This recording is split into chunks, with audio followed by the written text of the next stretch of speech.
Pessoal, tudo bem com vocês? Tudo tranquilo? Então a professora vai estar explicando para vocês o outro assunto que vocês têm lá na apostila de ciências.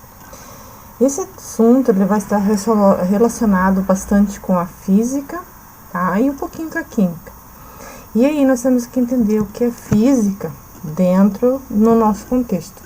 A física ela se encontra em todos os lugares que vocês possam imaginar. Quando eu vou abrir um vidro e ele está muito apertado com a tampa, eu posso usar princípios físicos para poder abrir. Fazer o que? Aquecer o material, e aí há uma dilatação e eu consigo mais facilmente abrir. Descargas de raios, é física. Eu quero saber a temperatura lá em outro país. E lá em outro país marca em outra unidade. A física mostra como transforma. Eu quero saber a potência em watts de determinados eletrodomésticos. É física. A física vai estar mostrando. O teu consumo de energia lá em casa. É física. Então, isso é a física que vocês têm, que está dentro da ciência que vocês estão vendo. E aí, lá na apostila, vocês têm sobre raios relâmpagos. Tá? Então, qual é a definição de raio? O que significa ele? Então, são descargas elétricas que ocorrem na atmosfera, normalmente acompanhados de trovão e relâmpago, e aí a produção dela entre duas nuvens ou entre duas nuvens eletrizadas e a Terra. E aí ocorre o quê? Uma faísca. Vulcões e tempestades de areias também podem gerar raios e relâmpagos, diferentemente que a gente só pensa que só nuvens no céu, como nós dizemos sempre, produz raios. Não, esses dois lugares também há produção de raios, tá? Para vocês terem uma ideia, um relâmpago, ele pode equivaler à temperatura do Sol em 5 vezes. A temperatura do Sol na parte externa dele pode chegar até 6.000 graus Celsius. Vocês imaginam, então, como é a potência de um raio, pode chegar a 5 vezes maior que isso aí, tá? Não é dizer que todos os raios façam isso, porém, pode acontecer. E, diferentemente do que muitos acreditam, um raio pode sim cair 2 vezes no mesmo lugar, tá? A possibilidade é muito grande, porque os raios, eles não avisam onde eles vão cair. Ele não marca lá, eu caí aqui e não caio mais, não, tá? Pode acontecer sim.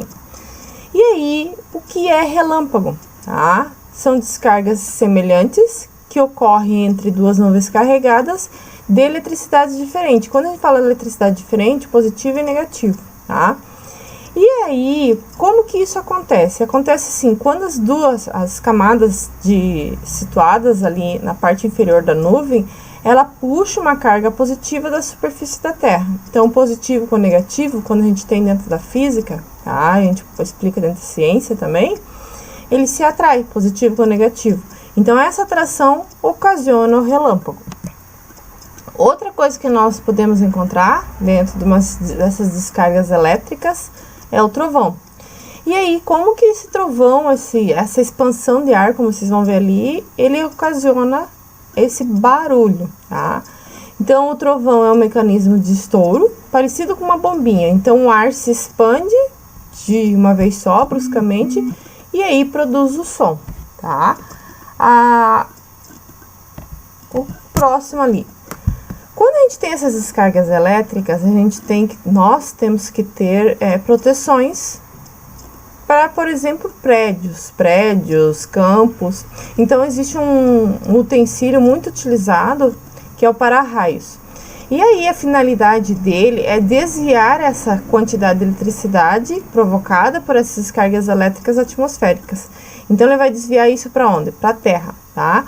E aí, esses para-raios, eles são de uso residencial na sua maioria, ou até mesmo em campos de futebol.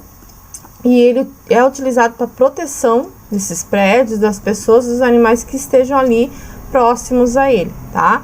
Como que ele é feito? Ele é feito com uma bola de metal que tem pontas, e aí ele fica lá no topo, no lugar mais alto, e aí temos um fio ligado à terra, grosso, de cobre, que ele é desencapado. E aí, quanto mais alto for colocado esse para-raio, maior será a área protegida que ele terá pois ele atrai esses raios para ele. Então, por isso que a importância desse para-raio estar ao local mais alto possível. Uma outra coisa que vocês têm ali é chamado de campo magnético, tá? E aí, o que é esse campo magnético? Vocês têm um desenho ali do lado para você estar entendendo. Então, é o resultado do movimento dessas cargas elétricas, ou seja, é o resultado de uma corrente elétrica. Uma corrente elétrica que nós temos cargas, quando a gente fala eletricidade, vem de elétrons, cargas negativas, tá? Então, o campo eletromagnético, ele pode resultar em uma força eletromagnética, pode, não quer dizer que deve, tá? E aí, ele pode estar associado a ímãs. E aí, que são ímãs? Né? O que eles estudam? Então, é o estudo de corpos que possuem propriedades magnéticas e esses corpos são chamados de ímãs. Eles têm o poder de atrair ferro ou que podem interagir entre si. Então, um ímã ele tem o polo norte e o polo sul. Se você colocar norte com sul, eles vão se atrair. Agora, se você colocar norte com norte ou sul com sul, então a gente entra no mesmo princípio anterior. Positivo e negativo se atraem. Aqui também, os diferentes se atraem, os iguais se repelem. Aí, os ímãs, eles têm as propriedades. Como eu falei ali, eu tenho o polo do ímã, tá? Então, essa região magnética é de maior força nessas regiões. E aí, como eu falei anteriormente, norte e sul, igual com igual se repele e diferente se atrai. Nós também temos a propriedade da inseparabilidade desses polos. Então, se eu quebrar um ímã ao meio, ele vai virar dois polos, norte e sul. Se eu quebrar novamente ao meio, então, quantas partes eu for quebrando, ele sempre vai se comportar dessa forma, tá? Uma outra coisa que nós temos nos ímãs são os campos magnéticos. Como vocês podem ver ali no desenho anterior, ali, ó, ele tem o campo magnético. São essas flechinhas imaginárias. Imaginárias não, elas existem, mas são invisíveis. E aí são conhecidas como campo magnético. Então, é uma região do espaço ao redor desse ímã ou desse condutor que é percorrido por corrente elétrica, na qual ocorre essas interações magnéticas dentro do ímã. A Terra também tem ímã, tá? A gente vale lembrar que ela também tem um polo, a gente tem o polo norte magnético e o polo sul magnético, tá? Nós temos magnetismos nas matérias, então nós temos substâncias ferromagnéticas, tá? Essas substâncias ferromagnéticas, elas possuem a propriedade de domínios magnéticos de pequenos ímãs. E aí o que acontece? Quando ele sofre uma influência de um campo magnético que seja externo, ela tende a se alinhar com ele, fazendo com que essa substância também se torne um ímã, tá? Exemplos de materiais, de elementos químicos que podem acontecer ou fazer esse processo é o ferro, o cobalto, o níquel, tá? E algumas ligas. Nós temos substâncias que são chamadas paramagnéticas. Então, essas substâncias elas se imantam fracamente sob a influência desse campo magnético que seja mais externo. E aí resulta numa força de atração muito fraca. Os elementos que se relacionam com paramagnética, nós podemos citar o alumínio, o cromo, a platina, manganês, o estanho e até mesmo o ar. E aí nós temos as substâncias diamagnéticas. São substâncias, na sua maioria, que interagem com o campo magnético. E aí tem uma fraca repulsão. Repulsão é eu afastar essa substância. Um exemplo disso é a prata, tá? O ouro, o mercúrio, o chumbo, zinco, bismuto e a água. Anteriormente a gente colocou ali na paramagnética o ar. Aqui entra a água. Um outro fenômeno físico bem interessante é a luz, tá? A luz, a definição dela é uma fonte, né, uma energia eletromagnética radiante que pode ser captada pelo nosso sentido, um dos nossos 5 sentidos, que é a visão. E aí a luz tem velocidade finita e se propaga sempre em linha reta. Por isso que a gente diz que ela tem a propagação em linha reta. Então a gente fala que ela está retilínea. A velocidade da luz é de 300, deixa eu contar, milhões de metros a cada segundo. Vale lembrar que o som, tá? Depois eu vou estar falando, tem uma velocidade diferente. Então a velocidade da luz ela é muito, muito rápida. Nós temos também as cores, tá? Essas cores dentro no nosso contexto, está relacionado em física também, porque nós recebemos a luz branca, mas a luz branca ela é decomposta em todas as cores do arco-íris.